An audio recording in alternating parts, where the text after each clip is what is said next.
Lowe's knows how to get your lawn ready for spring. And right now, you can get up to $20 off select Scott's Triple Action Fertilizer. Plus, get a Cobalt 40-volt 15-inch string trimmer or leaf blower. Your choice, $149, only at Lowe's. Get set for spring.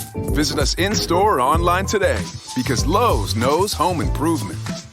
Valid 3/9 through 3/22. Selection varies by location. While supplies last. Excludes Alaska and Hawaii. America needs reliability. Roads to keep supplies moving. Energy to power every moment. And we need that reliability now. Hundreds of new infrastructure projects are awaiting government approval. Projects that will supply thousands of jobs and improve American lives. But new red tape from the White House could create years of backlog, or worse, project cancellations. Ohio can't wait any longer to build back better. We need progress now for better roads, more affordable energy, and a reliable supply chain. Help break the gridlock. Call Senator Brown, 202-224-2315. And tell our senator we need him to cut the red tape and get Ohio moving again. 202-224-2315. Paid for by the Coalition for American Jobs. Welcome to the Behind the Bits podcast. Your host, Scott Curtis, wants to learn everything he can about stand-up comedy and take you along for the ride. Scott and his guests talk serious about comedy in every episode. Behind the Bits will uncover knowledge from different perspectives on subjects such as writing and performing stand-up comedy, as well as booking shows and the comedy life. If you're thinking about becoming a stand-up comic, already in the comic game, or a comedy nerd, Behind the Bits is the show for you. Now, let's get Behind the Bits.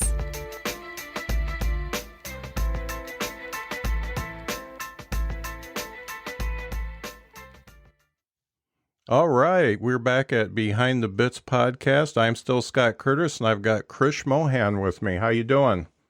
Hello, I'm doing okay. I'm surviving. This is the best that I think Yeah. we all can. I watched your video on the getting through the stressful stuff, and it's just we're all dealing in different ways. I took a walk with my wife before we started recording, and it was raining a little bit, and we still walked, and it's just what you got to do. Yeah, I'm this week has been a little bit more of a challenge than last week. I think last week, so I got off the road after a month-long tour, came home to basically put out a bunch of fires and reschedule a shit ton of gigs that I ended up losing. So as of now, it's like mid-May is how many gigs I've lost up till. Hopefully it won't go past that, but who knows? Every day is a fun new nightmare to deal with. Yeah. With this thing, but last week I was pretty head set on like creating content pretty consistently and writing a whole lot more, and getting back into shape and exercising. And I think I just went too fast with it. So now my body is like, hey, we're done. Time to step so back we're just gonna, we're just gonna chill out. I mean, your brain's still gonna function at the speed that it does, but the body's done. So, you can think about writing, but we're not going to do it. So I feel like my body is mutinying against my brain. But I'm slowly getting back into it. We were talking off mic about dealing with allergies and sinus trouble. So I'm getting through all of that crap. That's the, Try the Zizal. Zizal's been my savior, so it's great. I gotta also do a shout out to Zach Funk while we're here, since you're wearing his T-shirt. I am wearing his T-shirt, and he introduced us, so that's cool. You were actually on the panel podcast that we did, and that's been just we did that on I think like 12th? a week ago. I think we did it on the 12th. Yeah. No, we did it on the 16th. 16th. Yeah. So it's been 10 days. And right when we did that, that was when things were shutting down for normal people, but most comics and other performers already had stuff canceling, almost everything canceled. So now we're at a point where everything's canceled and nothing's going on. So, non-essential. Anything that's not essential is the buzzword that everybody's thrown around now. Yeah. And it's I wonder what things are actually essential. I think in Indiana they're keeping the liquor stores open, so I'm happy about that. I think it was my sister that said they tried to close the liquor stores in Denver, and everybody like freaked out and like bum rushed the liquor store. Yeah. And if you ever wanted to wonder whether America did have a drinking problem or not, I think we nailed the answer on that. I think we figured it out. Yeah. It's yes. I think as a country, America needs to go through a 12-step program. Yeah. I was, my wife and I were watching the news this morning, and I was really surprised that now this was as of this morning, 28 states had a shelter in place implemented. And I just turned to my wife and I said, there's 50 states still, right? And so, we're just a little bit better than half, and that's not good. I know Alabama hasn't done any restrictions yet. On like closing places on business. The schools are closed, but business is my son's fiance is works for a bank, and they're still operating. They're looking on a contingency plan and just doing drive-through, but she's still working, and my son he can do his work from home, so he's working from home. Yeah, I really don't know how to feel about it, because every day it's like something new and different comes up. And my sister's in the sciences. She does a lot of biochemistry and virology and stuff. That's her field of study, and she teaches at a university in Maryland. And she and I were talking about, what's the best thing to do in this situation? Like, what is this thing? What are the challenges that people in the scientific community are looking at? And really, it's the 2-week waiting period to find out whether these symptoms are what it is. And we do have tests, and I think America needs to get over a little bit of its hubris and its pride and be like, yeah, we're fine. You can say we're great or whatever, but sometimes greatness means taking fucking help from other people. Yeah. like there's tests in place but you should probably take a look into. But one of the things I was even thinking about was, and I haven't really been able to talk to her a whole lot, but there's this thing called herd immunity that I've started to do a little bit of research about. There's a independent journalist named Kim Iverson. She's brought this up on her live streams. Is this thing called herd immunity, which is basically like the people that are in the what is it called, the high risk groups, right? Your elderly folks, mostly your elderly folks and kids. You maybe don't expose them a whole lot. Tell them to kind of stay quarantined for a little while. And help them out. But the rest of us, everybody from 16 to 65, we just go about our regular day. And if we get infected with it, and it does spread around the way that it clearly has spread around, we get it, and our body builds antibodies and develops its own immune system to it, so that it just kind of, it's like natural selection takes hold. And once you feel like you get sick, just stay at home, let your body recover through it, and then go back out, and then you're resistant to the strain anyway. Right. Yeah. Rather than continuing to try to manipulate it in some way and try to create super bugs or anything. So that's the thing, is I don't know if this quarantine thing is particularly the best thing, or is this herd immunity idea particularly the best thing? The herd immunity thing kind of sounds mean though, doesn't it? Like, it's just like, if the old people die, they lived a good life, right? You know, they got a 401k or some shit. That's fine.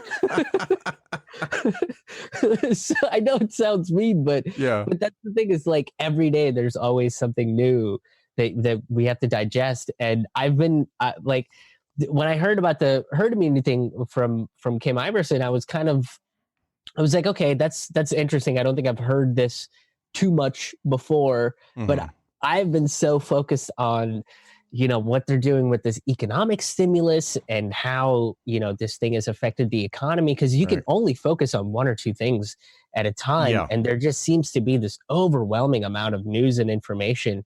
And, you know, I have friends that I was texting during that first week where they were like paying attention to all of it and being dragged in 12 different directions. And it's very overwhelming. So I tried to do my best in being like, let's talk about the economic stimulus. Let's talk about what the DOJ is doing. You know, all of the other periphery stuff we can get to when we get to it. But some of the information that's coming out is speculative. It's conjecture. Yeah. You know, so, but it's just this constant noise of information coming out there. And I 100% get the irony of somebody that has decided to do hour plus videos every single day. I get the irony of my statement. But even me doing that, I'm trying to like boil it down and focus on like, you know, specific topics at a time. But it's crazy. Well, and you know, it's not. You know, I follow you on, I think, just about everything, and you know, I just get all these things. That, by the way. You know, Krish got something new. Krish got something new. You know, he put and I think part of it, you know, we're all dealing in different ways. I did an interview with Garrett Ozinga last night, and one of the things I told him was, I just can't write. I can't put myself into a position to write, and I don't know why, because my material is not like current events or anything like that. It's all, you know, life experience and stuff like that. I just don't feel like writing. I am going absolutely mad trying to get people to talk to on the podcast and actually connecting with somebody other than, you know, fortunately, my wife and I have a great relationship. We don't hate each other. You know, we've been together for 37 years, and you know, nothing's broken there. But I just want to reach out to other people who are, I guess, weird like me. You know, and talk to them, and maybe the writing will come after that. But I just, you know, it's been you don't realize, you have to step back and look at yourself and be pretty self-aware to understand how it's affecting you. And, you know, that's one of the things I did, because I was really watching too much news, and I was going the angle of exactly what you talked about, which was, is this quarantine the best thing to do? Because I heard the same thing, and they didn't mention the herd thing, but they said, okay, we don't have a vaccine. We're probably not going to have a vaccine for at least months. And the only other way you get through this is to get it and build up the immunity. Yep. And so, you know, what do? I mean, we're flattening the curve by staying in, but it's still out there. So that means eventually it's going to hit us. And I know we want it to hit at a point where the people who get critically ill can actually have care. So we want to spread it out over a period of months instead of have everybody get sick within, you know, like a 3-week like period. A couple weeks. You're right. Yeah. Right. But it's just, it's just hard to wrap your head around it. And I just feel for the people, you know, the people in the medical field and everybody who has to be out there, like working in grocery stores and stuff like that. It's crazy. Those are, the frontline people are the ones that like my mom works at Target, you know, and she's 56 and she's pretty healthy. And, you know, like I've seen her get sick, but then she'll bounce back in like 2 days. Yeah. You know, she'll be down for the count for like a day and a half. And then, you know, boom, she's back up and waking up at 4:00 again, doing all the things that she does. But I mean, it's like every day, you know, she's like, these people are coming in and they're going crazy and they're running, you know, they're buying like $200-$300 worth of just stuff, because they're panicking and freaking out. So I guess if we had like a more reasonable understanding of how to go about a quarantine, like if there was like a standard operating procedure on like here's how you deal with the quarantine so that everybody can be taken care of. Maybe don't storm the grocery stores and push the old lady to grab all of the toilet paper off the shelves. Like, you know, see if the old lady would like some help. Like if we kind of had that, but it's just like when your brain goes into panic mode, it's fight or flight, and sometimes it's both. And I think the people that hoard toilet paper are doing both, because I got to fight to get that toilet paper off the shelf, and then I got to fight to get home so that I can like bubble wrap my fucking house and just stay in there for 4.5 weeks. You know, but that's not the way I think we should have dealt with the quarantine. So it might just be the fact that, hey, we need less media scaring people about what this is. Say, hey, this thing is, we're not sure what this is, but the best thing to do is hole up for 2 weeks, you know, be reasonable about what you're getting. And, you know, we're going to keep grocery stores open, wash your hands. We're going to have Purell stations, and then you attack this on a medical front. But none of that was really said. And we still don't really have like a lot of real medical attention being given to this thing. So, you know, like there's no field hospitals being set up yet, and nobody's talking about how we're going to test everybody. So there's that uncertainty that I think is causing a lot of like anxiety and panic and fear in people. And, you know, the only advice that I have, which is advice that I have to remind myself, is to stay present and focused on what's in front of you.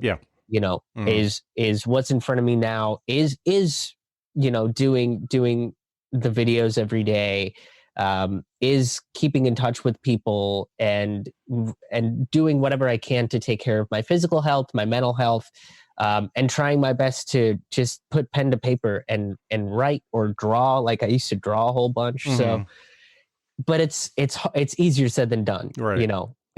And I think, you know, I think your videos are good because this is going to, and a lot of people are doing this, but it's going to be a historical document at some point where we can go back and say, hey, this is the shit we were in then, you know, 6 years ago or whatever. And if something like that happens again, we've got, you know, history to look back on. This is how we dealt with it. Yeah, especially in an age where the media moves so quickly, and you're kind of jumping from story to story to story, and you kind of forget. Like you forget what happened last week, where I literally had people, you know, like this economic stimulus that has been the talk over the last couple of weeks. Like the Democrats didn't really have a plan for that. Tulsi Gabbard and Andrew Yang brought up that emergency UBI. Bernie Sanders put up a point-by-point plan, which included $2,000 a month for American citizens. And then Trump came out and was like, we're just going to give direct cash to people.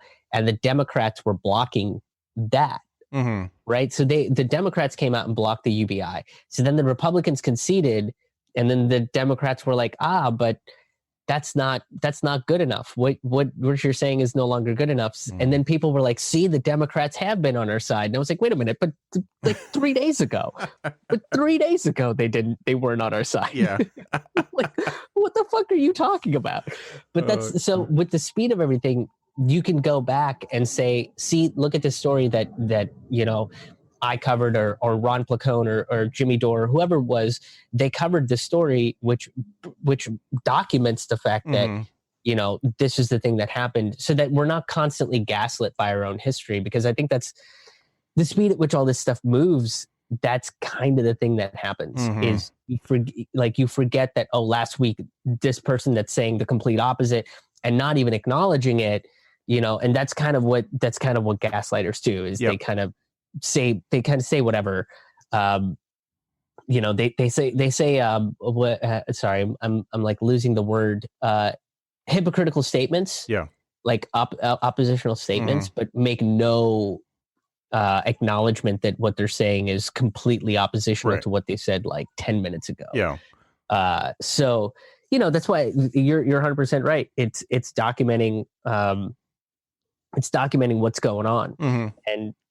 And to me, the videos are also like, I start with just a check-in of like, hey, this is where my mental state is at today.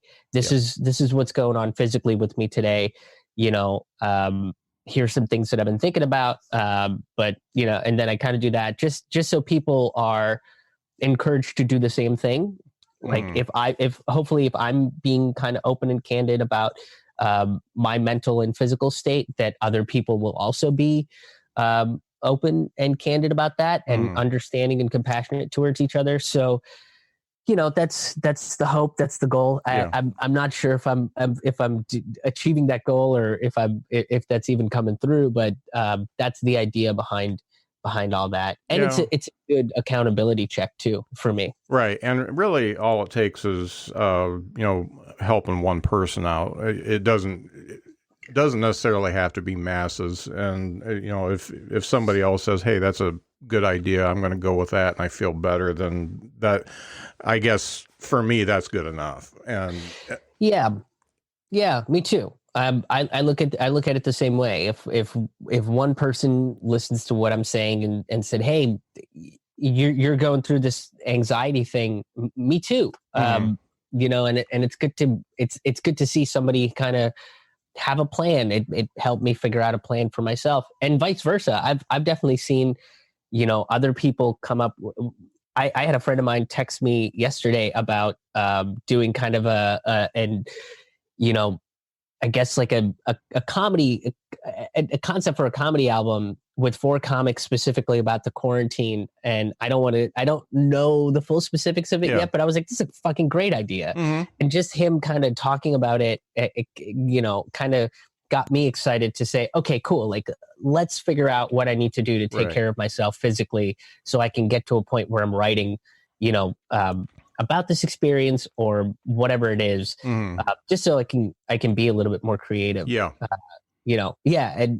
it's other people kind of taking the initiative gets me excited.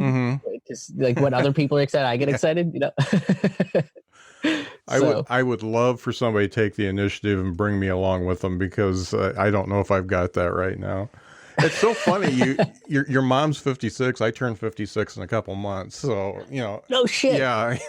That's hilarious. Yeah. So we're definitely a few generations apart. And I think it's funny, because, I'm right at the tail end of being a baby boomer. So I'm an okay boomer. And, I've really, my personal comedy is like super PG related, like a Ray Romano type thing. I talk about family and stuff like that. But I've got a whole alter ego stuff written that is just geared towards just lambasting the boomers, my people.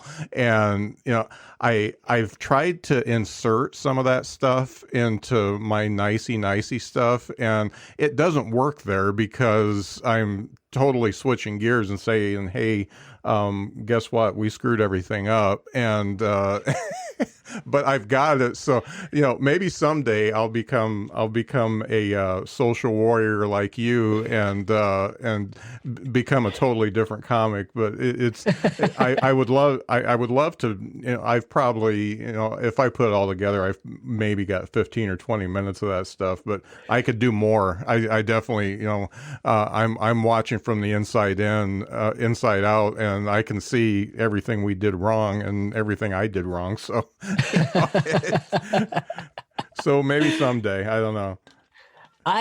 Man, that was a hard transition for me. Because I kind of did similar stuff as when I started when I was 16. And a lot of what I was doing was like talking about growing up in an immigrant family, and, like, oh, look how weird immigrant moms are, you know, and then like just talking about weird, awkward stuff, just more personal stuff. And then I started shifting. I think in my early 20s, I wanted to like really talk about like ideas and social issues and philosophy and stuff on stage, because I was really like very influenced by Bill Hicks and George Carlin at that point, and Richard Pryor, and these were the people that were like, to me, the echelon of doing comedy. And it took me a really long time. I think I was like 26, 27 when I really took, because I basically decided I'm going to abandon all of the old forms of comedy that I was doing and just shift into this long form idea based comedy.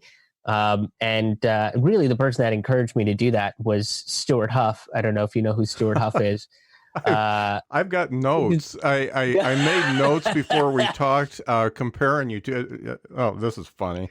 I talked a lot about Stu when I talked to Garrett yesterday too. It's funny. Stuart's going to be on every freaking podcast I do. But yeah, he's a legend, man. Yeah. Let me tell you my notes, because the funny thing is, I was listening to your stuff and his stuff like in the same sitting. And so I made these notes. I said, Stuart Huff asked, why are we like this? And Krish says, we are like this and we need to change. And that's cool. Yeah, that's the notes I took, because he comes from a very broad philosophical perspective.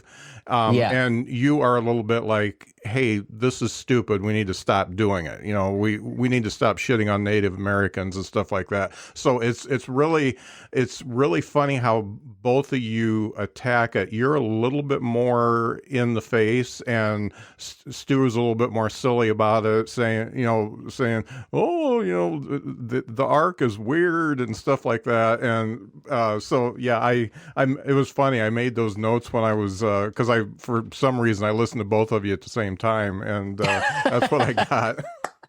Well, Stuart is responsible for me writing the way that I am now. Like, it's all his fault. Yeah. That's great. But that was the thing, is I remember talking to him on the phone, because we used to talk on the phone a bunch at like 2:30 in the morning. And basically what he told me was, look, you can either start writing like this now, 6 months from now, 6 years from now, but this is where you're going. So you can either get there or you can wait. It's up to you. Regardless of what you do, you know, that's the way that you decide to proceed in your comedy career. But he was super encouraging, and you're right. I think at first the way that I was writing was, you know, why are we like this? Similar to how Stuart approaches it, because I think Stuart's mindset is very similar to Carlin's mindset.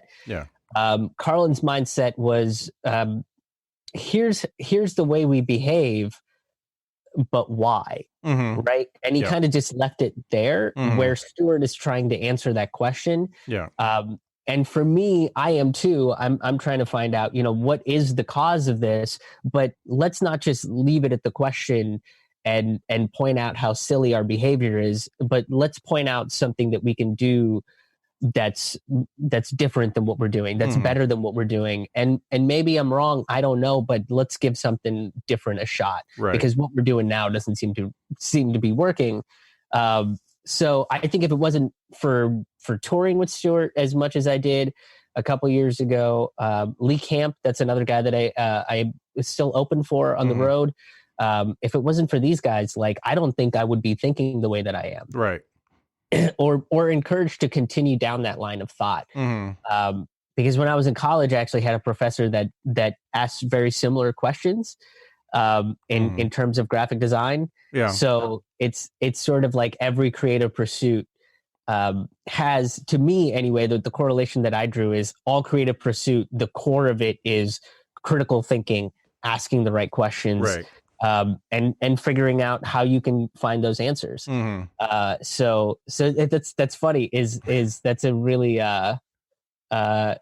great way to I put it. the funny thing is, I was going to say, hey, do you know who Stuart Huff is? And it's, this is just perfect. So yeah, I love him, and he really inspired me to start writing my alternate ego stuff too. And yeah, that's maybe someday. But he actually, I tried to get him on the panel we did for the COVID-19 thing, and he was driving at the time. He said, yeah, he said, all my stuff's canceled, but I don't know where he was. He was pretty far from home. And he said, I'm driving home. I can't do it. I got to get home. Yeah. I wouldn't be surprised if he was like up either way down south or somewhere in the Midwest, yeah, which is, at least a 10 or 12 hour drive for him to get back to Georgia. Yeah. And he had been in Michigan not too long ago. He had done a pretty lengthy stint all the way up and down Michigan just a few weeks ago too.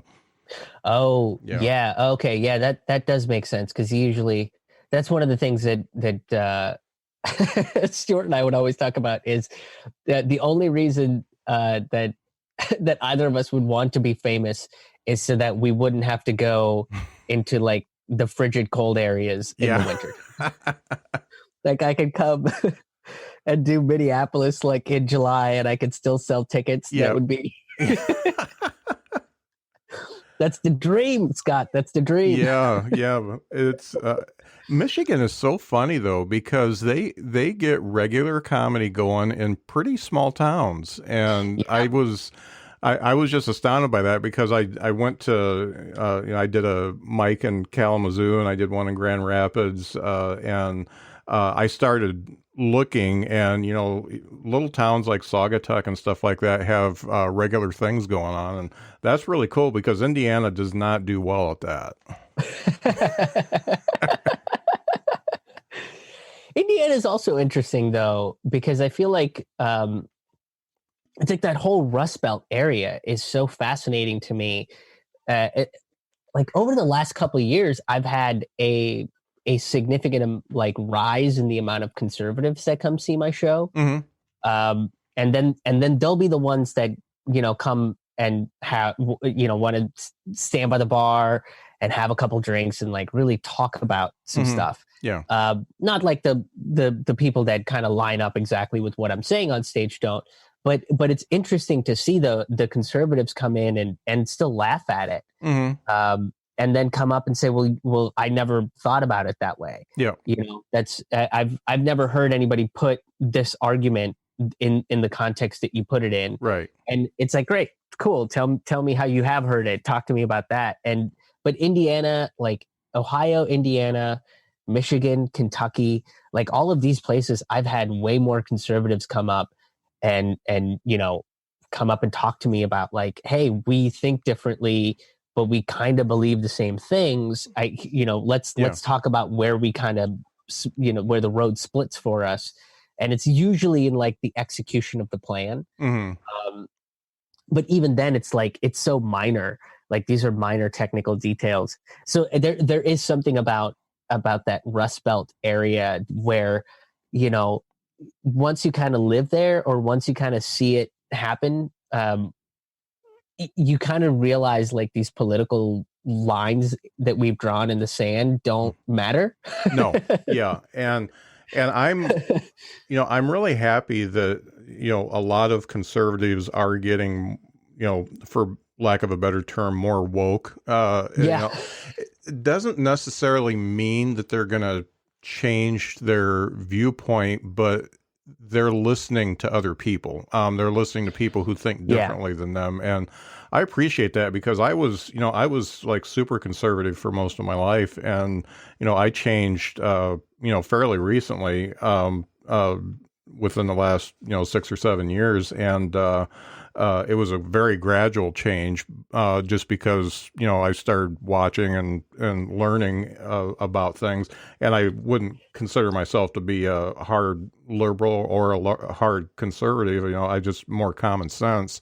But, a lot of folks, a lot of, boomers especially, they just get so set in their ways, and it's really cool to see when they step out of that and say, hey, first of all, I can laugh at myself.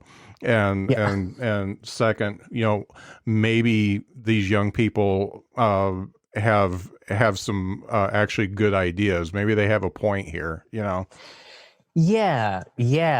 Or even I've had some people come up and say, hey, these were ideas that I remember listening to 30 years ago or 40 years ago. Mm-hmm. And I'm starting to think that they were onto something. Yeah. And it's like, great. Yes. Awesome. Perfect. Like, I'm so glad that you said that because that's my point too. Mm-hmm. Yeah. like we've been talking about this for 40, 50 years. Yeah. Don't you think like we should make that happen now? And they're like, well, yeah, I guess. Yeah. Yeah. And it's very, very entertaining when that sort of stuff happens. When it's like all the pieces start, being put into place, and you can see the whole puzzle, rather than just you being like, no, this corner's what I want. Mm-hmm. I think I'm just this corner's everything to me. Yeah. It's like, yeah, but there's so much, there's like 3/4 of the puzzle left. Yeah. It's like, nope. I like this corner though. It's a lot of blue in this corner. Yeah. I like that. Well,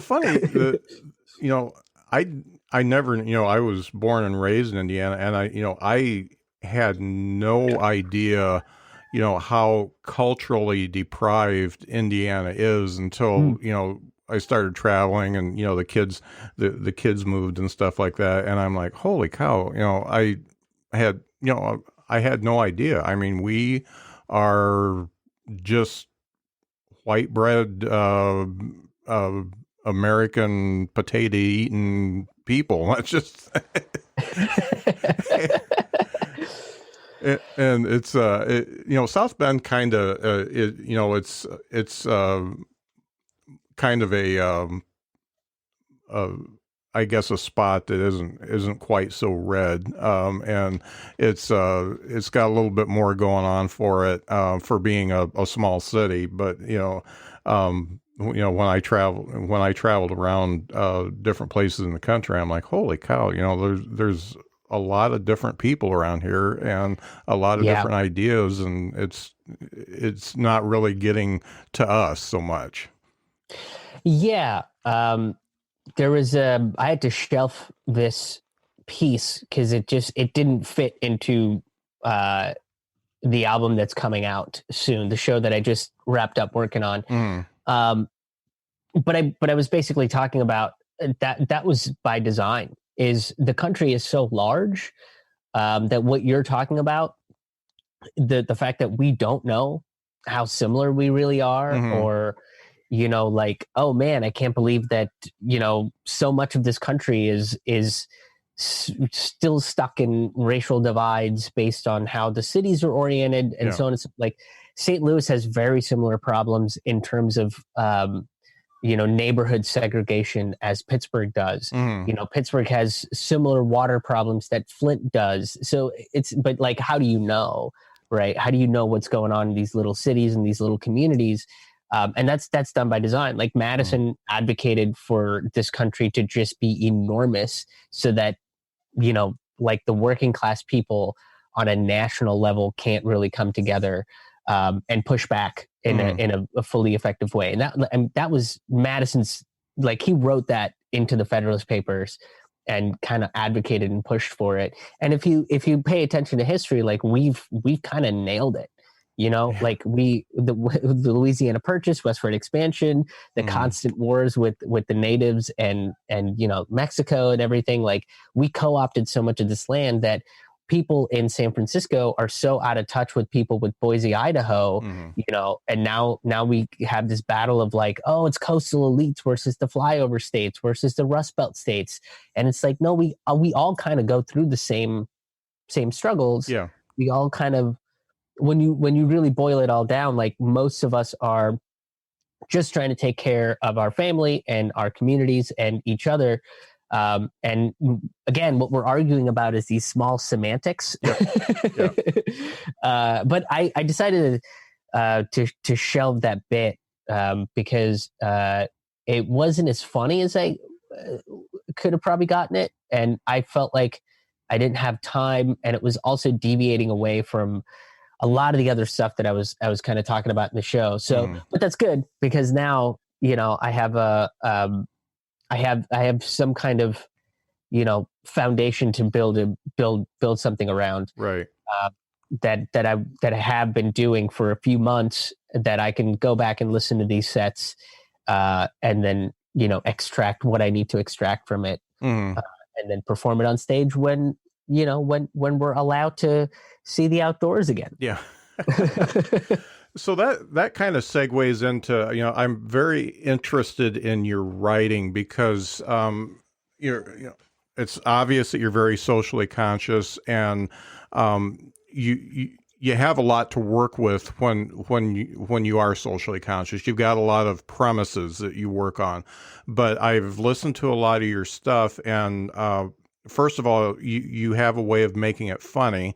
And second off, you have a way of not pissing off everybody. Everybody is, and I know I can guess that you probably piss some people off, but anybody that's, like we talked about, a little bit woke or whatever, they get it. And so how do you take these premises and these ideas and make them funny enough that you get a laugh, and also able to get the story across without making everybody mad at you? First of all, thank you for saying that. That's very nice of you to say, and I appreciate it. I think for me, it's about presenting how absurd the status quo is. Mm-hmm. We talk. My sister points out that I'm an idealist.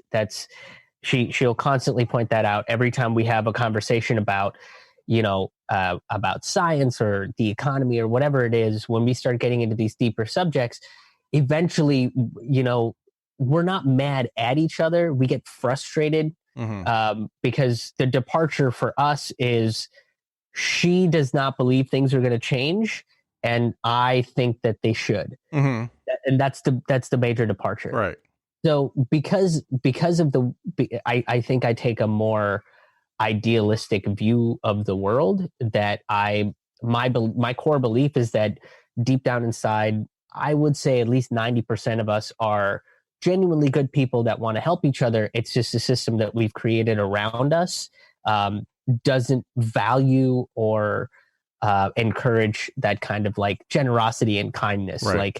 So to me, that system that doesn't encourage that, this thing that we think is the ideal society, this thing that we think is the ideal person, that's the target of my joke. Mm-hmm. This sort of backward system. And once I kind of figure that out and lock in on one little aspect of it, then I can point out how absurd it is. And then, like you pointed out, here's something different we can do. Here's how we can get to that ideal. And it might not be a piece of legislation. It might just be, you see somebody that needs some change to get on the bus, and you give them that change. Mm-hmm. That's a huge paradigm shift to me.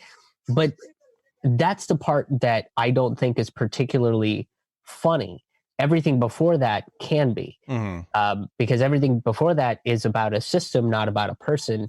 And I try very, very hard not to go after specific people, right? Unless they're like in a extreme position of power. Like I don't have any Trump jokes. Yeah. I've never really had any Trump jokes. I look at Trump as a symptom of a much larger disease, and I'd rather go after the disease, right? That's the antithetical system that we're all a part of.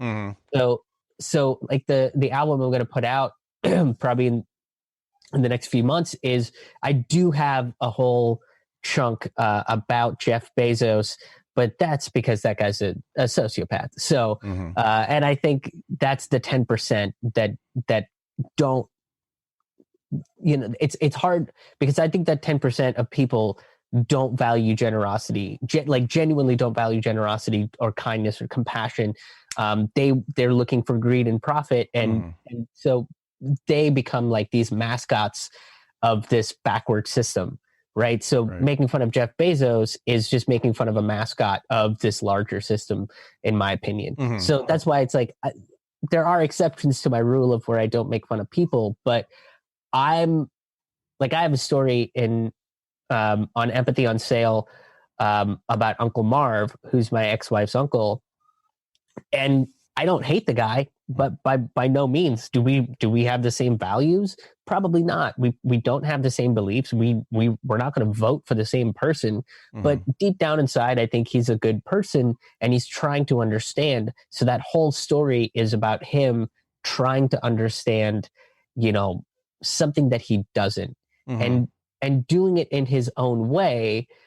And because he's doing it in his own way, that's where the humor is, because it doesn't correlate with the way that you and I would try to understand. Right. It's this over the top way of coming out and being like, I'll tell him this super racist joke. Yeah. And then we'll be on the same, he'll get it. Yeah. And, but it's that you can't deny that he tried, and he's going to learn, he's going to get better at it. And that's the whole point of that story. Right.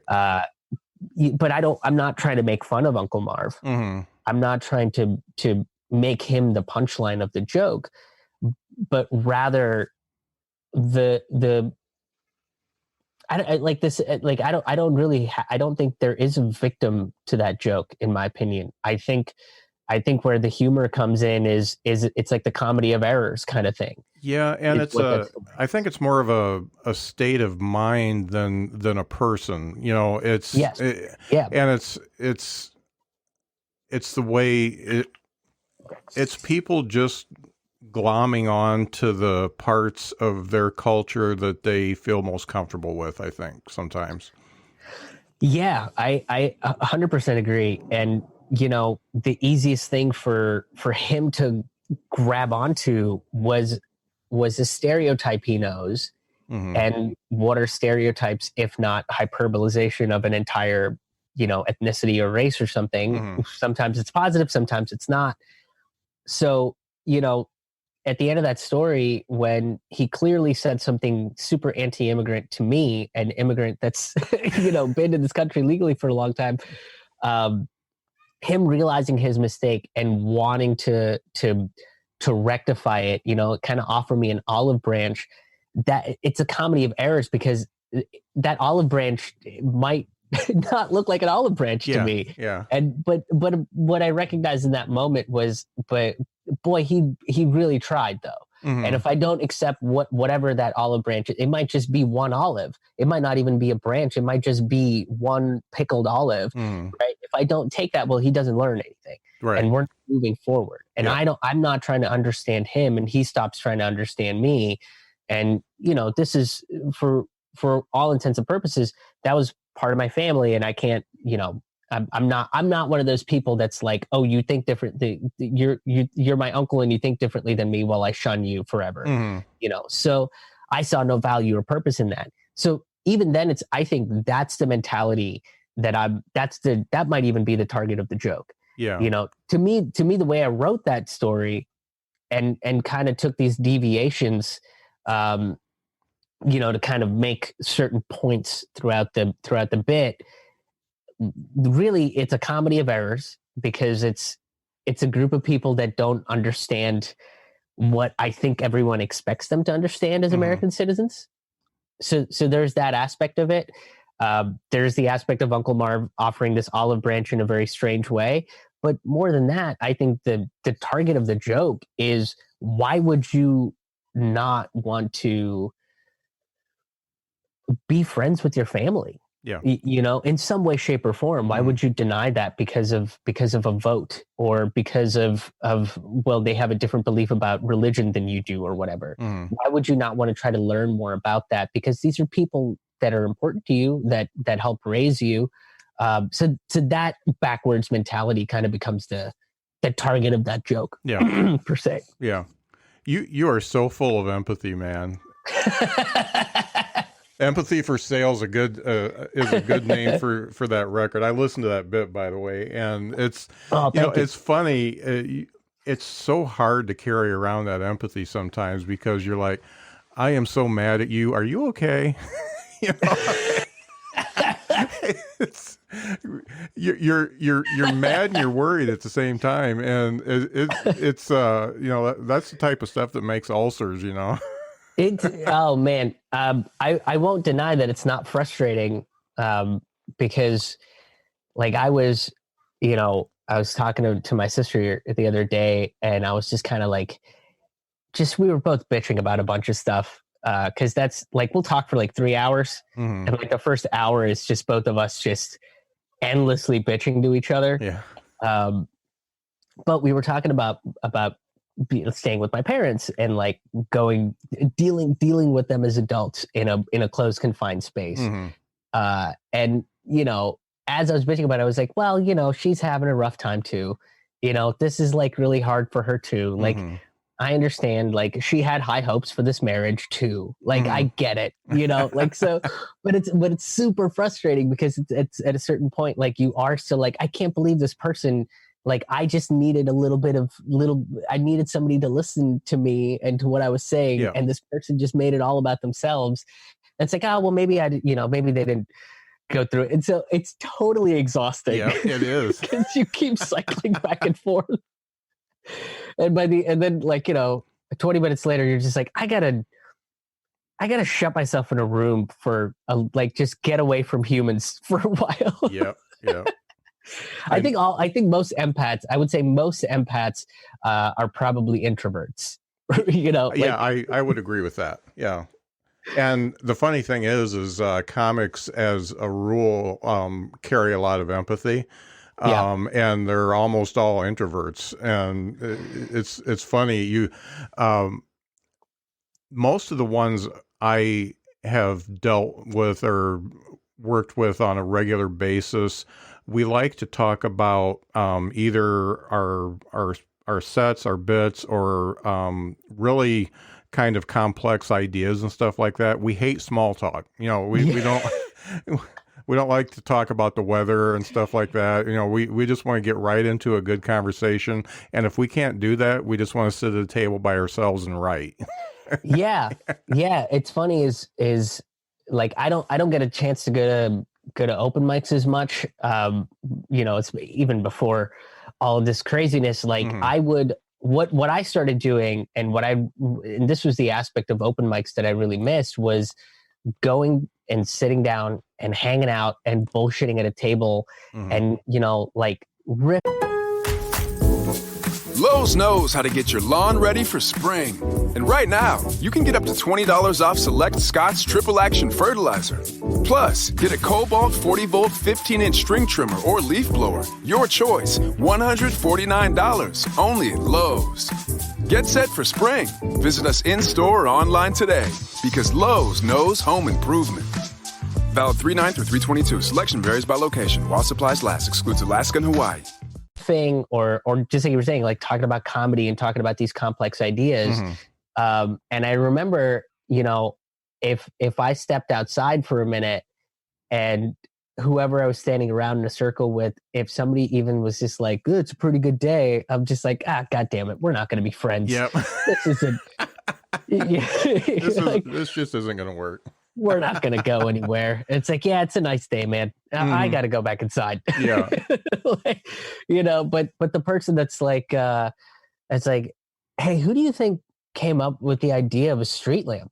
Yeah. It's like, oh, now we're on to something. Yeah. Let's figure this out. Who do you think it was? Do you think it was Joe's Street Lamps? See, that's got some teeth to it. You can. Yeah, you now can do that. Yeah. And now we can riff on something. Yeah. It actually gets your brain working instead of talking about the day or traffic or whatever. That stuff just drives me crazy. Yeah, I never got every time somebody would talk to me about the weather, I would just be like, this could have been about anything. Yeah. You could have been like, I watched a great documentary about gorillas. Check this shit out. And I would be like, yeah, man, this is great. Yeah. Yeah, it's and you have to find something common because we all tend to be outliers too, in that we don't go with the flow. We're not into everything that everybody else is into at any particular time, and we're not into everything that each other's into. It's funny because most of the people that I'm with, I mean, they're into Star Wars, Dungeons and Dragons, and comic books.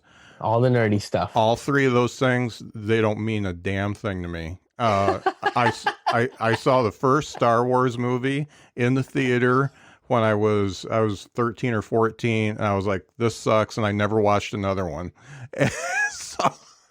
And I've done bits about that, and let me tell you, the crowd turns on me so bad. But there are things we have in common, like trying to write a freaking joke, and trying to get a actual punchline and a good tag. So, those are the things we can talk about. Yeah, man. That's actually one of the ways that I try to make things relatable in these big ideas too, is like pop culture references. But that's also part of my personality is because I am a particularly nerdy person. Hence the shirt that I'm friends with Zach Funk. Like that's one of the first things that me and Zach connected on, was just how nerdy both of us are. And I think having those pop culture references helps take those like big weird ideas that maybe people don't think about every day, and then ground them, just connect them to something, on this plane. Like the way that I think I described it to somebody was, some of these ideas they kind of live in the stratosphere, so they're not easily accessible by everybody. So what is the like you have to build a rope to kind of throw and grab the idea, but it's still going to stay in the stratosphere. So what are you going to tie that rope down to? Yeah. And that rope might be Batman or whatever, like peacoats or something. It doesn't matter what it is, but it's just once you tie it to something grounded, then you can pull the idea down, and people can kind of see it for what it is and understand it a little bit more. But that's the thing is what's so interesting to me about that is being an immigrant, and learning about pop culture in the United States. One, comedy helped me do that. So that's probably why I'm connected to making pop culture references in my act. But the other thing is, I think it's so interesting because I've had to immerse myself in some kind of pop culture, or I've always had an interest in some kind of pop art, pop culture type thing. And it's just like, you have no interest in it. It's so interesting to me. Yeah. I nothing. Yeah. Where I'm like, how do you not have an emotional attachment to Luke Skywalker and his dad? Yeah. No, sorry. I was reading Sherlock Holmes stories when all that stuff was going on. None of that stuff worked for me. I mean, there were nerds, and I was like way over that nerd line.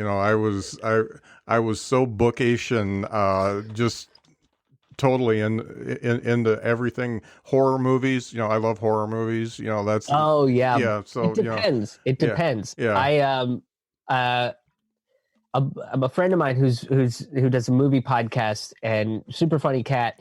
His name's Vincent Didiano. He does a movie review podcast. So we were talking about it because all the movies are getting delayed now. So he was talking to me about A Quiet Place. And I was like, oh yeah, I'm not huge on horror movies. I like the more campier, goofier horror movies, the Sam Raimi horror movies, stuff like that.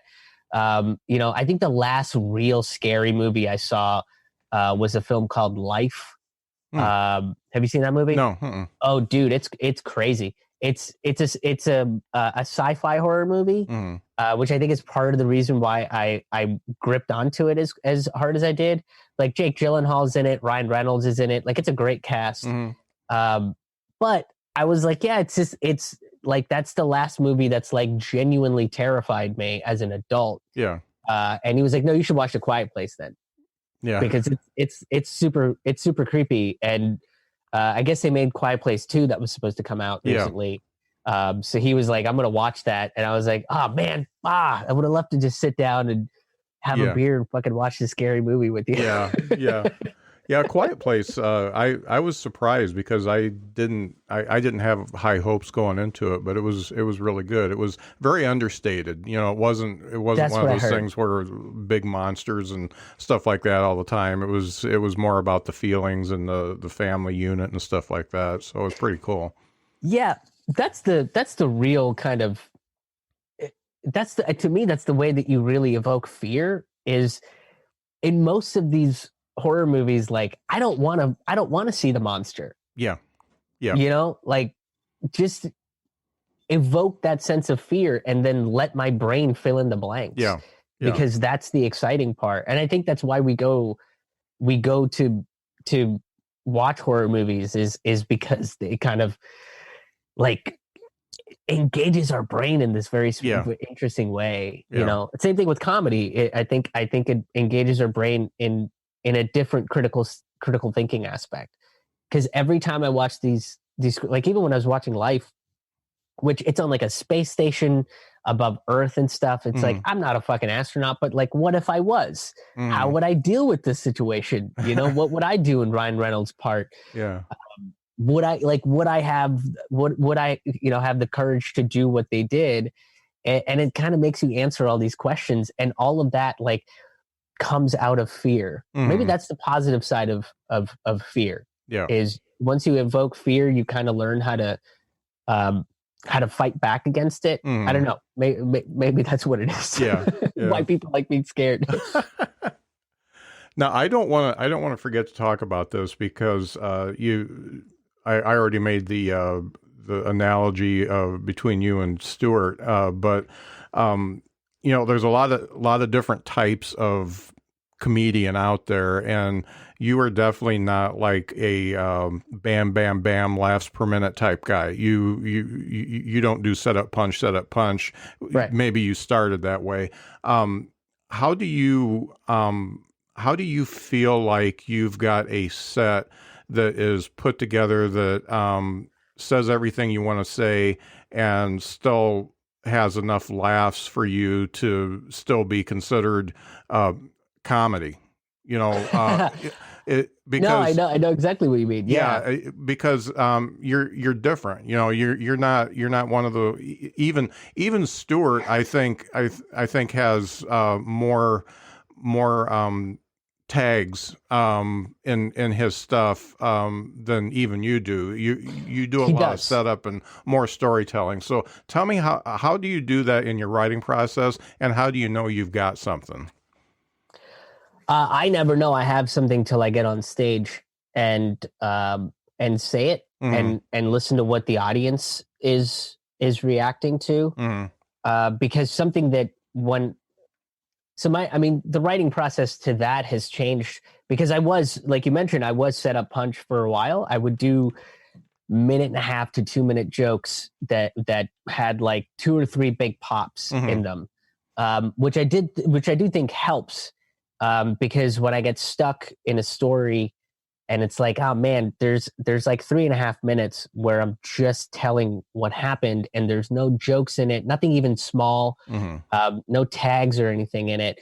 I kind of have to go back to the basics of, well, what if I did a setup punch kind of thought process here? Okay, now I can put in 2 or 3 extra jokes in there. Sure, it makes the bit a little bit longer, but I think it keeps people engaged for a little while longer. So that's one of the ways that I've kind of been able to like hit those spots where it's very serious for a minute. I've also I think I've also started to veer into doing darker jokes, because some of the subject matter is darker, and instead of trying to lean away from that and trying to take this dark subject matter and make it, you know, goofier or lighter, is if I lean into just making it darker or kind of amplifying how dark it is, the hyperbole is there. The silliness comes along with it, because I think once you kind of do that and people just go, oh, Jesus Christ. Oh man. Like you break the tension by taking it, by amplifying the tension kind of thing. Yeah. Right. Like a fight fire with fire kind of a thing. Yeah. So I've started to do that a little bit more.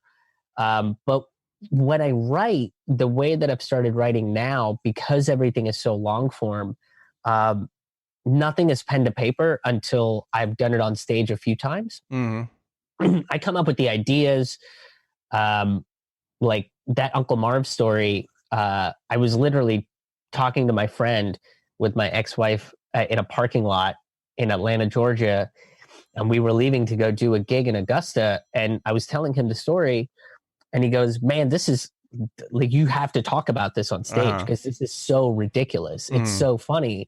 And so I just went up and I told the story. So a lot of those, side, little side notes that I would take, trying to explain what a green card was and trying to go down, the citizenship process with my mom. None of that stuff was in there. I didn't really, that stuff came about later because I did it once or twice, and then I would listen back to the story and I would go, something's missing.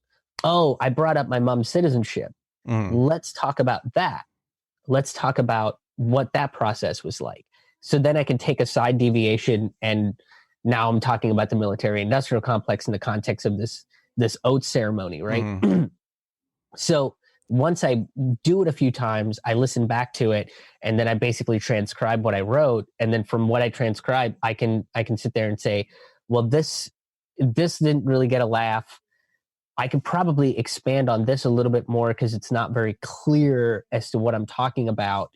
And then I'll edit it and then go back and redo it on stage a few more times, and then figure out, again, it's like listening to the audience, and people will come up to me after shows and say, hey, that story you told, what is, maybe mention what your uncle does, like maybe mention, like change your voice up a little bit, because I was very confused about who was talking. Oh, cool. That's a good note to add on. So I really have to pay attention to what the audience is saying and how the audience is reacting.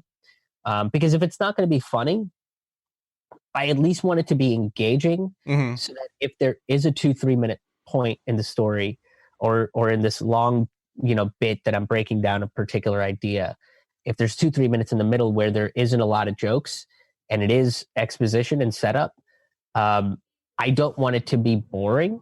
I want you to at least be engaged in it. Right. So if somebody comes up to me and says, hey, you talked about this thing, man, you lost me on that. I really didn't think that was important. Okay, tell me why. And let me see if I can either make that interesting or if I just cut it, period. It doesn't work out. So I try to do as much of listening to the audience as I possibly can. So, and part of that is like when I'm on stage, I'm in like it. It's so weird. And I feel like comedians understand this a lot more than like regular people do. Like when I say this to regular people, they're like, okay, so you're kind of like crazy. Okay, that's cool. Is my brain works on these different levels when I'm on stage, because I'm staying present with what's going on with what this material is. And then I got to focus on what's coming up next. But I got to also focus on what they're reacting to and take notes on that. So if I need to change it, I can change it. And then if they react strangely and I deviate, I can add that layer, but know how to come back to this second layer. So I know where I'm headed to and work my way out of it. So it's this multi-layer way that my brain, it's like this quad core processor system in your head. And like when I've talked to comics, they're like, yeah, I know exactly what you're saying. Yeah. That's pretty much what I explain it as juggling chainsaws, because you got all this stuff going at the same time, and if you drop one of them, you're going to lose your foot, and the audience is going to turn on you at the same time. So, exactly. What I'm hearing from you, so one of the things that kind of blows me away, you have to have an enormous amount of confidence to go out on stage and do a bit before you've even written it down. I mean, oh, I have no confidence at all. Okay, well, I mean, that's. It's very risky. I think you're right. You do need to be confident in. I think I'm confident that I know what the ideas are that I'm talking about. Mm-hmm. And if I trust myself and I trust the audience to come along with me for the ride, Mm-hmm. I will find something, Yeah. or really we will find something together that'll work and that'll make sense more than if I wrote it down, because I used to do that. I used to have everything written down word for word, but I grew out of that because one, I was writing much longer bits, so trying to rehearse that, it didn't sound natural when I would get on stage to do it. Yeah. And two, if something ever went wrong and somebody said something or the audience reacted differently to a bit, I mean, it threw me off. It's a lot. It's much harder to pivot when you've got a very structured set that you have to stick to. Yeah. So I kind of learned, when I was like 23 or something, that, okay, I need to figure out how to be a little bit more flexible, and stay true to myself rather than be locked in, because if anything deviates, like a friend of mine was like, man, what the fuck happened? And I was like, well, this guy, he said something and it's not, I didn't know how to get back into the fucking thing. And then I'm flustered on stage. So a friend of mine and I had this conversation. He was just like, yeah, you got to learn how to deal with hecklers, man. Yeah. You got, or you got to learn how to ignore them. Yeah. And like power over them. So I learned that if I come to the stage with an idea and I talk about it, and pay attention to the audience, like mutually, we will figure out how to make this work. Yeah. But I am a very insecure human being. Oh. Maybe you're more secure than you think. The other thing is you don't let your ego rule over your material. When you get feedback like that, you do decide.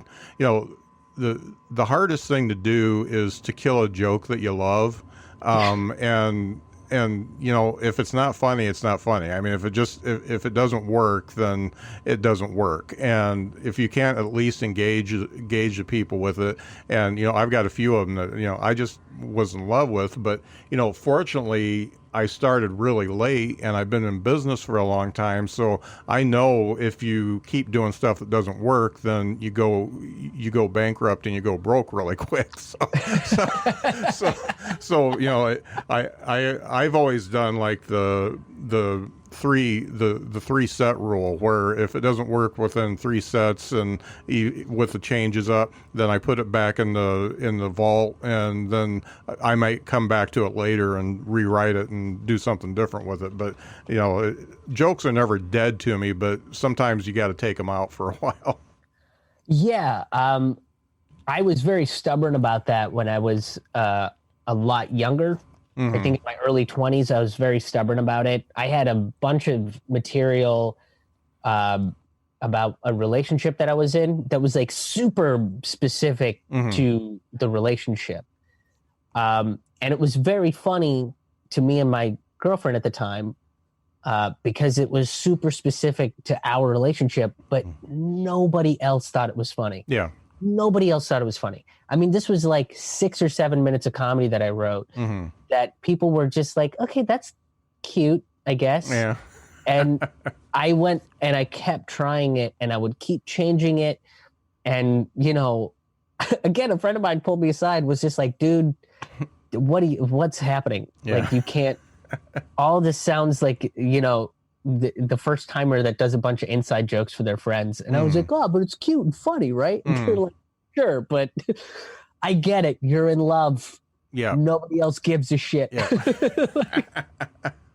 But that was a hard thing, because it was so personally connected to me and this relationship. Like, it was really hard to just be like, okay, I gotta let this go. Like, these are just not gonna work in a more general context where I'm in front of strangers. trying to talk about these super specific things that happened in this relationship. And it's also probably not suited to my personality. I'm not doing a great job of delivering this material. You know, it was the same thing with one-liners. I tried to do that for a while. Not a long, like 2 weeks. I tried to do like a bunch of one-liners that just bombed all the time. I think it might just be that I'm semi-comfortable with failure. Like if I go on stage with something new and I'm like, well, let's see what this idea brings out in people, and it just fucking bombs. I'm like, all right, cool. Yeah. Maybe I'm not ready to talk about this yet.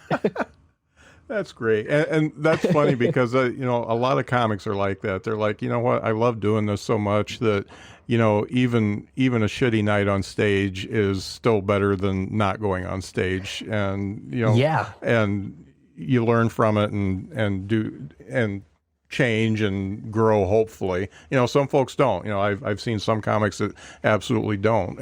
But you know, it's definitely, nobody understands it unless you do it. That's for sure. Yeah, I've always had more fun learning from failure than, like, that's when I want to be done with a show. Yeah, is when I can predict exactly where the laughs comes from. That's when I'm like, okay, we're approaching that point where this is becoming too predictable and it's not fun anymore. Yeah, because the whole process to me is fun. And like with Empathy on Sale, I tweaked that show till the very last day of the recording. So, you know, whatever's online is some of the last shows that I did for the recording, obviously.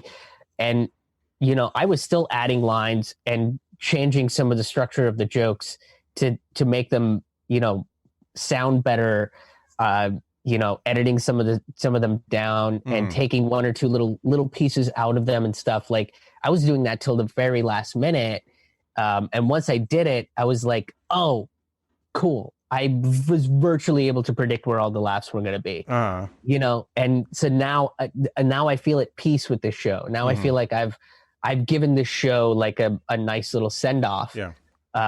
And that's kind of what I want to do with every show is I don't ever want to get fully comfortable with a show where I can get on stage and go, and here's the laughs, here's a groan, this will be an applause break. You know, I want to be surprised as much as the audience is, right? Because that's the excitement of a live show. Yeah, and that and knowing all that stuff or thinking you know that's a method of disengagement. You know, that's like, you know, you're totally into your set and you're working basically a rhythm, like, you know, more like a musical artist than a comic. And comedy and music, they have their similarities, but they're very different in the fact that it's a lot more interactive with a comic. Or some comics, no. Some comics are just going to barrel through that. They're gonna know where their punches are. They're gonna know where the groans, like you said, are, and the laughs, and they're just going to go right through it and be done. And some of them succeed at that. Absolutely. Yeah. And I'm not putting those comics down by any means. I'm not saying like that's the wrong form of comedy to do or anything. It's just, that's never worked for me. Yeah. That's not what excites me about comedy. Right. That's not what excites me about being a performer. The uncertainty of certain things. Like, there were still points in this show, which, you know, all my recording dates got canned. So I basically took a couple of shows that went really, really well. And I'm kind of putting together an album through that. But even then, it's interesting listening back to these shows. There are certain bits where there are different points where you get this huge burst of laughter versus people going, oh my goodness, that's crazy that I never put that together. You know, so some of the reactions were a little bit different, which means that I reacted a little bit different. So but that's just me having fun with the show. And there's a lot of baggage attached to the show, which is part of the reason why I'm ready to just put it out there and work on something new. Yeah.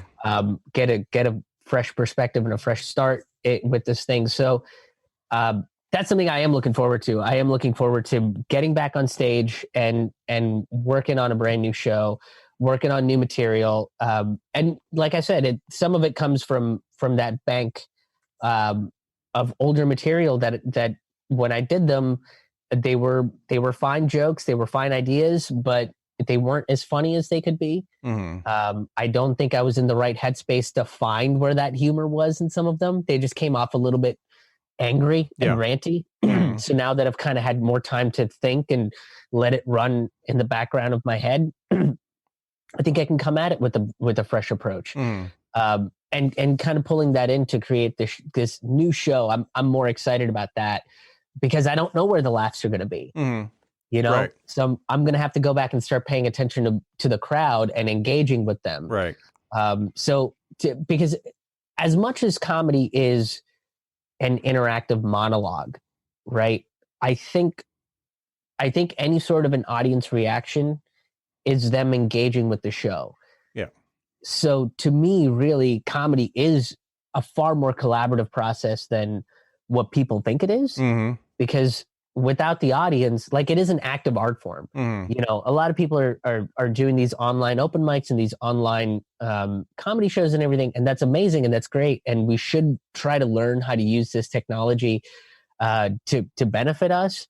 But there is something about a live show, something about the active participation of the audience in comedy that I think really makes this art form unique in its own sense. So and it is collaborative. Like, songwriters singer-songwriters and bands can't be like, all right, we got a verse and half a chorus.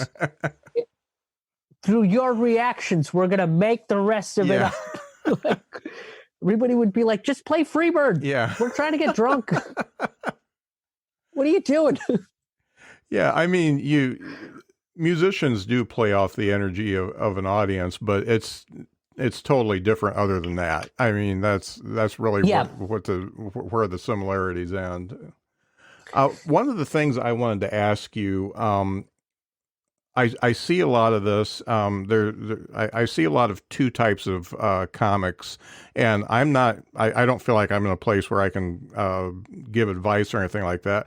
But I see comics that they're super dirty. It's all sex, and I see comics that are starting out that have a particular point of view, like you do, and I see both of them.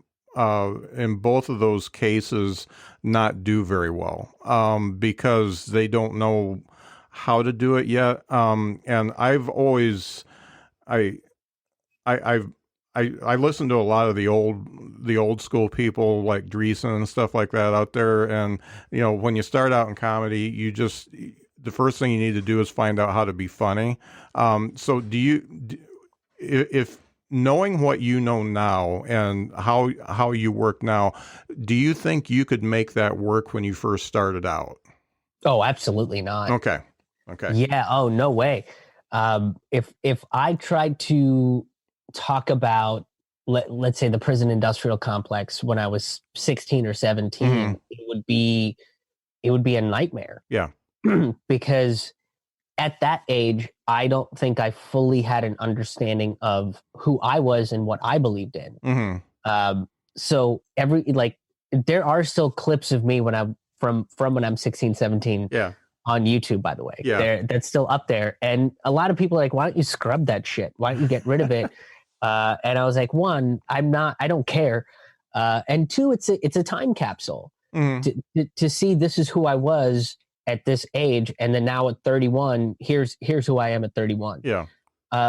So to me, it's a time capsule to see that, but there's no way I had a full understanding of what the prison industrial complex was, how I really felt about the criminal justice system, because so much of my comedy comes from what I believe in.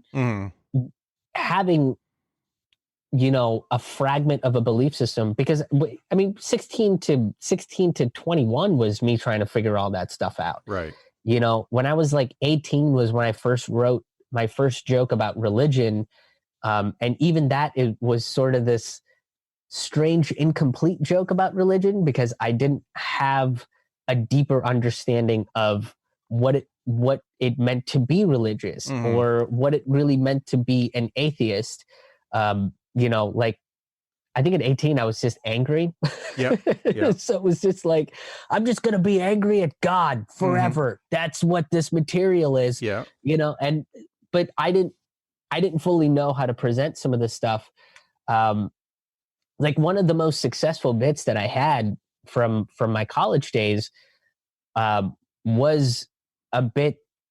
It's like a 2 or 3 minute bit where I talked about going to mass as a non-Catholic, as a Catholic. Yeah, I think it was Catholic.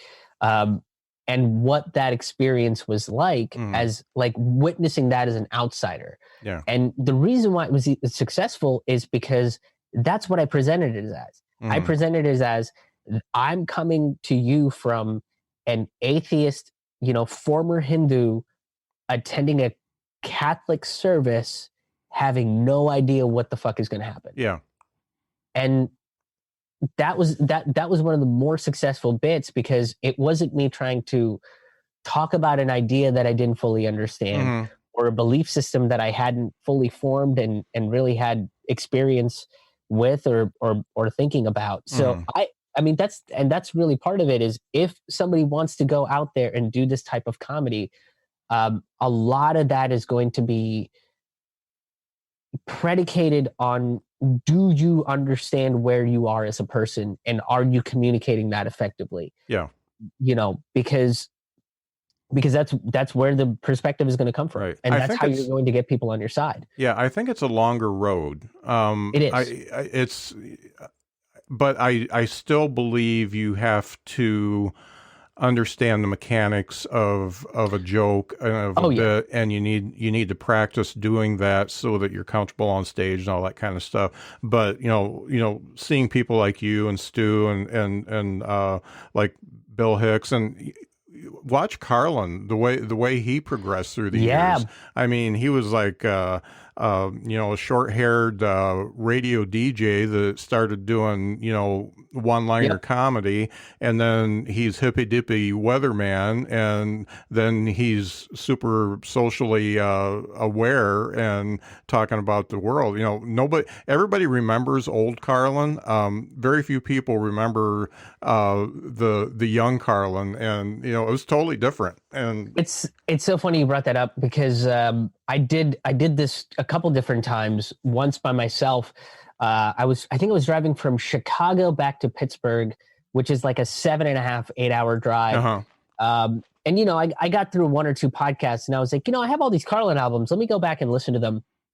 So I started with something in the 60s, went to the 70s, the 80s, the 90s, and eventually got to what was it? Life is Worth Losing. That's like my favorite special. It's the one where he spends a good chunk of the beginning of the show talking about the different ways human beings kill themselves. Yeah. It's like 46 minutes or something like that. Yeah. But what was interesting to me is he has a bit that he does in the 60s or 70s about how he would improve sports to make it more interesting. Yeah. And the mechanics that he uses, the way that he talks about the sports themselves and then how he would improve them, he takes the mechanics and the frameworks of that. And then in 2001, he has a bit about capital punishment. And it's the same mechanics. Yeah. Right? So even someone like Carlin was going back and saying, well, I want to talk about putting bankers in a guillotine. Yeah. But that's not particularly hilarious. Yeah. But if I talk about it in the same context of, speeding up golf to 3 times higher or whatever, maybe if I applied that same mechanics to the bankers and the guillotine bit, it would make it funny, because now I'm hyperbolizing, this capital punishment idea. So you have to learn how to write those jokes.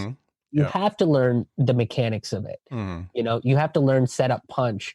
and then maybe figure out storytelling and seeing how setup punch applies in a long narrative format until you can get to it is absolutely a harder road. And if you don't go through the right process of doing that, you can very easily just become, this ranty comic that doesn't know what the hell they're saying and doesn't have a point, and everybody's like, wait, weren't you talking about something about a stimulus and now you're yelling about birds? What the fuck happened? Where did we, you have to learn how to organize those thoughts. And if you don't know how to do the basics, you're not going to get to that point. Because Carlin it's very meticulously organized. Oh yeah. And if you don't have that, none of it makes sense. Yeah. I don't think anybody, unless you've tried to do comedy or have done comedy, understands the enormity of his talent to put that stuff together, and he comes out there and makes it look effortless, and it's just it's amazing what he did. Yeah, and the other thing that people also have to realize is that's somebody that's had 30, 40 years in the business. Yeah. That's a long time. Yeah. That's a lot of experiences to draw from. Yeah. So when I watch somebody that's been doing comedy for 6 months or a year, 3 years, and they want to go up and, kind of try to be Carlin or try to be Bill Hicks, I'm like, come on, guy. Like you're like 22 years away from really nailing it. Yeah.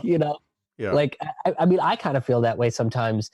And that's the realization of like, I'm not ready to talk about the subject matter because I haven't processed my beliefs or my emotions towards it.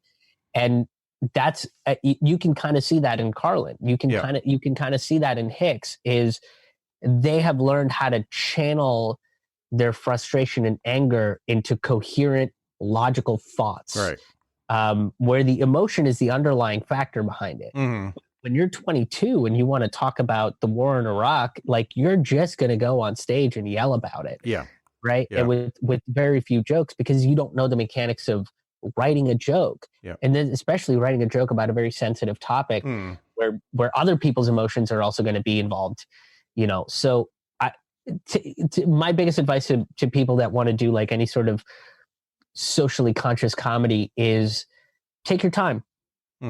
You probably have a very long career ahead of you. Figure out who you are and figure out how to take that person and put them on stage. And who I am on stage is who I am in real life. Yeah. So figure out how to do that, right, and just be deliberately funny about it. Right. That's the challenge. Yeah, it's really, it's stupid and cliche, but it's really living in the moment. What can you make funny now? Don't think about what you want to be in 5 years or 10 years or whatever. Think about what you can make funny now, and just remember that you know where you want to be, but it's going to take some steps to get there. Oh yeah. I mean, there are subjects that I have come back to, and I would write it and go, wait, didn't I talk about this before? And then I would go back and be like, oh yeah, I talked about this 3 years ago or 4 years ago. The core belief hasn't changed, but I built on where that core belief comes from. And that's what the bit is about now.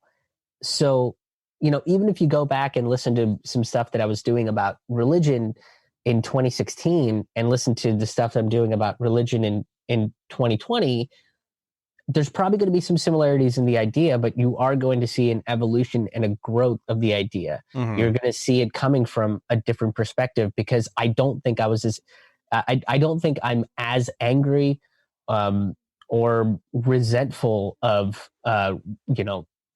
specifically religion at age 31 that I was at age 26. Right. So I kind of have a different perspective, because that's 5 years worth of experiences talking to people, meeting with, very religious people, finding out that my friends are very religious, and being like, you've listened to my comedy for 10 years. What the fuck?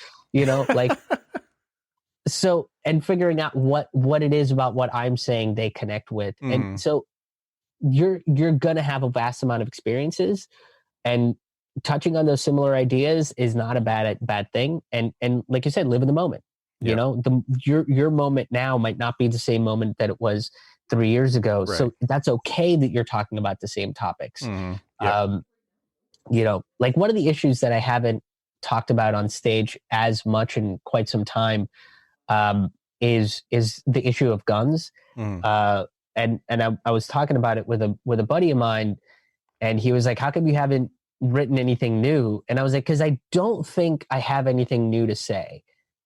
Yeah. Like whatever this 9-minute bit about guns, and really what it boils down to is, why are we killing each other? Right? Like how do we change the scope of society so we don't have to feel like we have to murder each other all the time? That's sort of the angle of the bit. I have nothing new to add to that. Yeah. Like my belief has not changed beyond it. My belief in other topics has. I could probably extrapolate one or two ideas and build from that. But right now, I don't think I could articulate anything more interesting than that. Right. And that's again, you kind of have to realize who you are and what you're saying. Because I can go on stage and rant about guns, but you know, if it's not me saying anything clearer and different than what I've already said before, then okay, then let's wait. You know, let's take the time till we figure out where my ideas are going to go. Yeah. You know, or if there's a different angle I want to approach with it. Right. If you forced yourself, it would come because you're either restating what you already felt, or you're just going through the motions of trying to put something new together that you don't really believe. Exactly. Yeah. And I've done that on stage, where I've gotten on stage and thought, well, I got to talk about this topic. And it never, I might get one or two lines, one or two jokes that fit into other things, but it's never a full idea. Yeah.